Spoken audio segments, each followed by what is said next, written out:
اہلیت میری نہیں ہے، میں قسمت کا کمال. کتنا خوبصورت کلام آپ نے پڑھا ہے. ایک کتاب لکھنے میں آپ کو کیا 22 سال لگے یا اس سے کم؟ نہیں، وہ اس میں ایک کتاب لکھنے کا کوئی ٹائم نہیں ہوتا.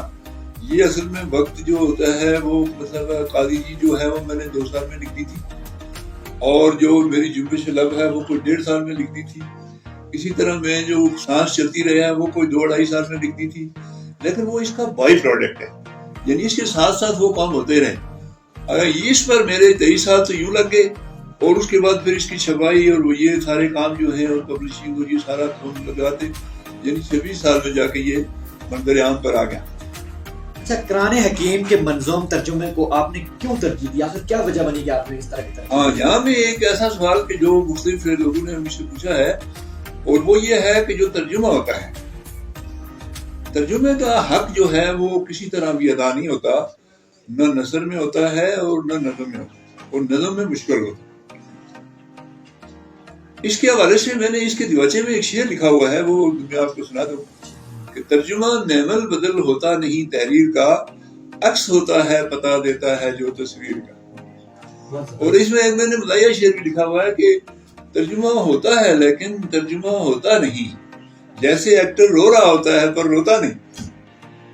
تو ترجمے کا حق نہ نثر میں نہ نظم میں کوئی ادا نہیں کر سکتا، جتنا بڑا کوئی عالم ہو، جتنا وہ ہو. اس لیے کہ ٹیکسٹ جو ہوتی ہے اس کی اپنی اہمیت ہوتی ہے، اور ٹیکسٹ کا متبادل کوئی نہیں ہوتا. یہ جتنے ترجمہ نگار ہیں، الطاف حسین حالی وغیرہ جیسے جو تنقید نگار لوگ ہیں، انہوں نے اس بات کو مانا ہے کہ ترجمہ نہیں ہو سکتا. تو آج تک آپ نے کتنے پروگرامات کیے اور کتنے ایوارڈ حاصل کیے؟ جی، وہ جو مقام قاتل مکینوں کے حوالے سے 2 پروگرام میرے ہوئے تھے، اس میں ایوارڈ مجھے کوئی نہیں ملا. لیکن اس میں یہ ہے کہ اس کے میرے 4-5 پروگرام ہوئے ہیں. اس میں میرے نوبل یونیورسٹی میں سیمینار ہوا ہے، اوپن یونیورسٹی میں سیمینار ہوا ہے، اور اوپن یونیورسٹی کے سیمینار میں 5 یونیورسٹیوں کے پروفیسر تھے. اسلامک یونیورسٹی کے تھے، بحریہ کے تھے، پنجاب کے تھے، اور یہ تراڑکل ہماری یونیورسٹی ہے اس کے تھے، اور خود جو ہے اوپن والے 5 یونیورسٹیوں کے پروفیسر اس پر بات کر رہے.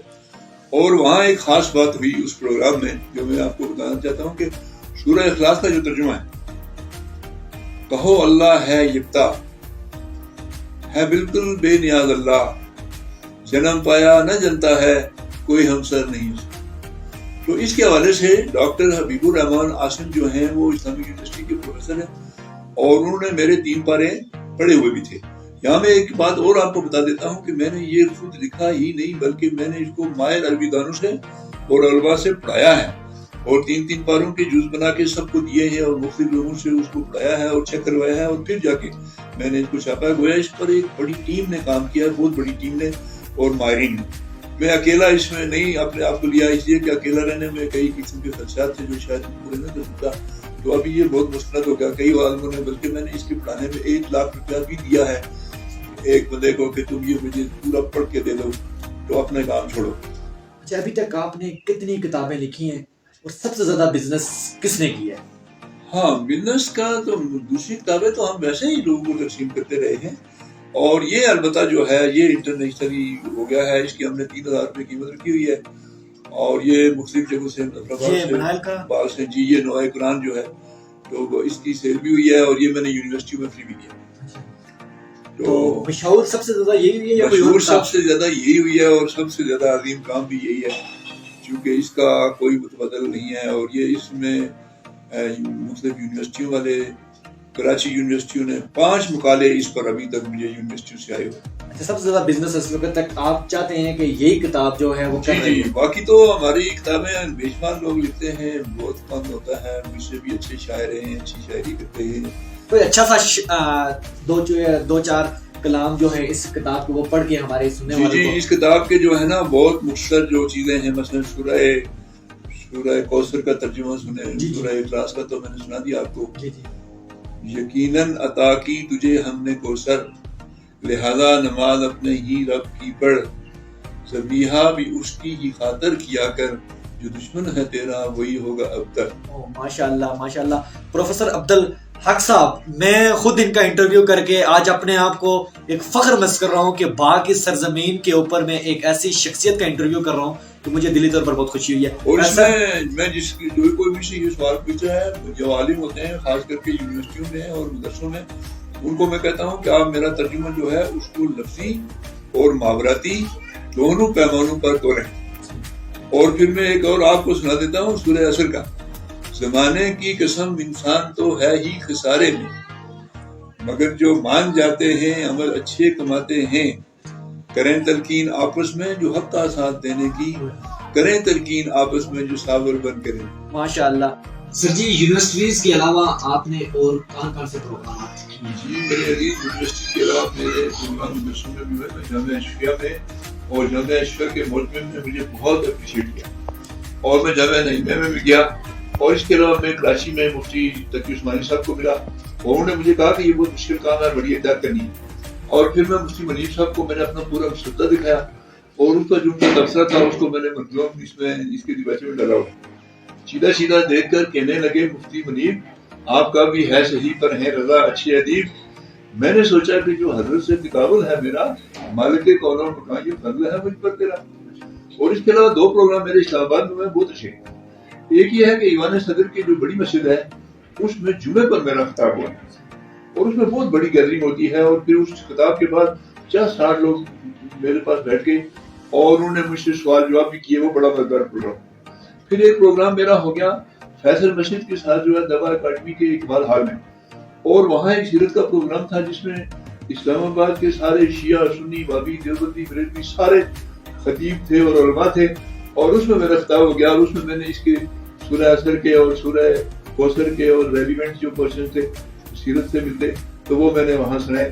اور ماشاءاللہ وہ میرا بہت بڑا پروگرام تھا. اتنے علماء مجھے کہیں اکٹھے مل نہیں سکتے تھے، اور اللہ نے یہ اس کے معجزات میں زیادہ ہے. اس میں میرے ساتھ ایسی باتیں ہوئی ہیں جو عجیب قسم کی ہوئی ہیں، اور اللہ تعالیٰ نے میری بڑی مدد فرمائی ہے. میں اللہ کا بڑا شکر گزار ہوں. پروفیسر صاحب آخری سوال آپ سے. میرے خیال میں آپ بہت مصروف ہیں اور کتابیں بھی لکھتے ہیں. نوجوان نسل، آج کل کی نوجوان نسل کے لیے آپ بہترین قسم کا پیغام جو آپ دینا چاہتے ہیں؟ ہاں، اس کے لیے میں سمجھتا ہوں کہ اگر اسی کا ایک ترجمہ میں آپ کو سنا دوں. جی. الیوم اکملت لکم دینکم واتممت علیکم نعمتی ورضیت لکم الاسلام دینا. اس کا ترجمہ نوجوانوں کے لیے بہترین پیغام. تمہارے دین کی تکمیل میں نے آج کر دی ہے، تمہیں نعمت بھی اپنی میں نے پورے طور پر دی ہے. تمہارے واسطے جو راستہ آیا تو سن مجھ کو فقط اسلام اور اسلام ہی کا راستہ ہے.